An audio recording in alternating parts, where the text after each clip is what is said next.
guys, Diecast Empress here, back for another quick cars review. Now today, it's Thursday, and that means it's a custom Thursday, and it's finally time to look at this thing. Now I've zoomed the camera out a little bit further than normal today because this thing's bloody huge. And this is probably the most work I've ever put into a custom in my entire life. I bought this guy right here, whose name escapes me, off a sort of online selling shop here in England called Depop. Or I think it's American as well. But anyway, I bought it off Depop. He was broken when I bought him. The back of the truck or lorry never really closed properly. And so I bought him pretty cheap, took him all to pieces, and then I really went to town on creating this guy. Now, I don't have any footage of me creating this guy because I didn't really think to do that. But as you can see, this is my version of this.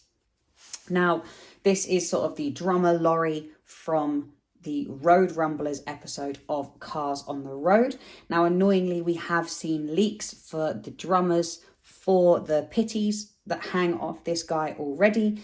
So kind of wish I had waited, but I mean, I have only tied these guys on with wire, so I can always just cut the wire off, buy two of them, put them on, and it'll be more accurate. But I made this before these guys were announced, so I don't particularly care.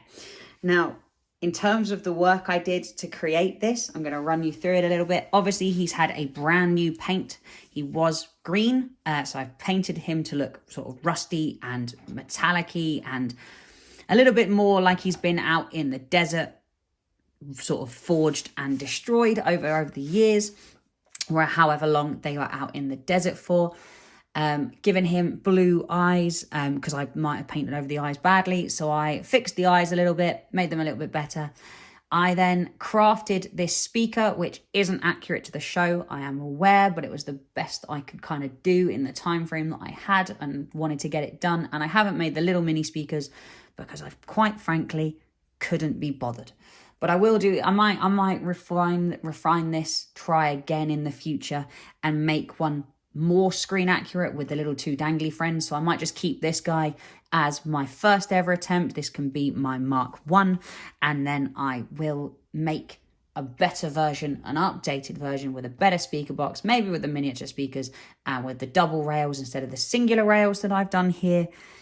But I'll do that in the future. That's a future me worry project, whatever. So this guy, as you can see, has got a damaged wing mirror to make him feel a little bit more lived in the universe. He's also got missing a smokestack as well. As you can see, he's got a speaker on both sides, which I'm assuming is what we'd get in the show. I can't remember if we see both sides in the show. He's got 1, 2, 3, 4, 5, 6, 7, 8, 9, 10, 11 barrels. So 22 barrels on either side of him. So he's carrying 22 barrels that are meant to be the drums. He is paying homage. So this whole vehicle is paying homage to this, which is the drum vehicle from Mad Max Fury Road. It's got the guitarist on there as well. It's paying homage to that. Pretty much the whole episode of Road Rumblers pays quite heavy homage to Mad Max.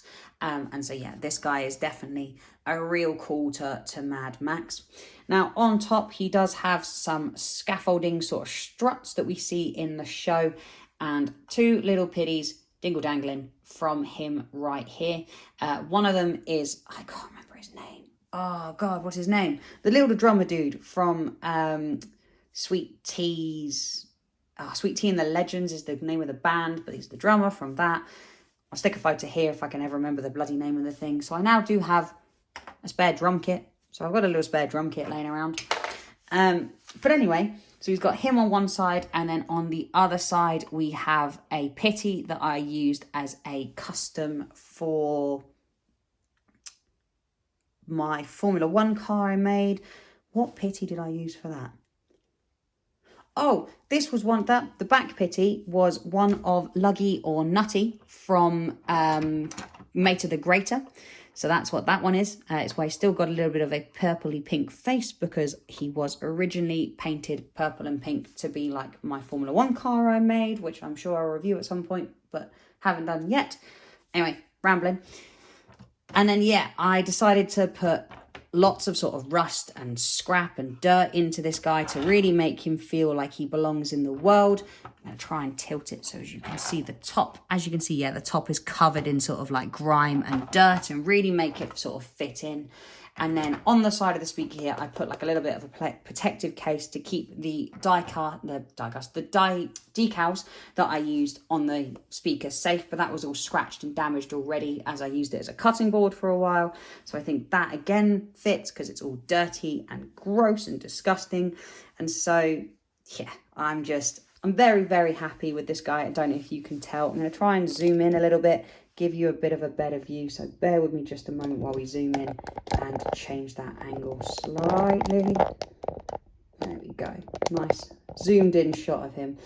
And yeah, I think he looks, like, without tooting my own horn, I think he looks really great. He's one of my favourite customs I've ever made. And yeah, I put in so much work to make him like still metallic, but also rusty and dirty. And yeah, I think he's just come out really cool. But guys, I think I've waffled on far too much and tooted my own horn far too much. So I will leave you all with that one, and I will catch you all in the next one. Thanks, guys.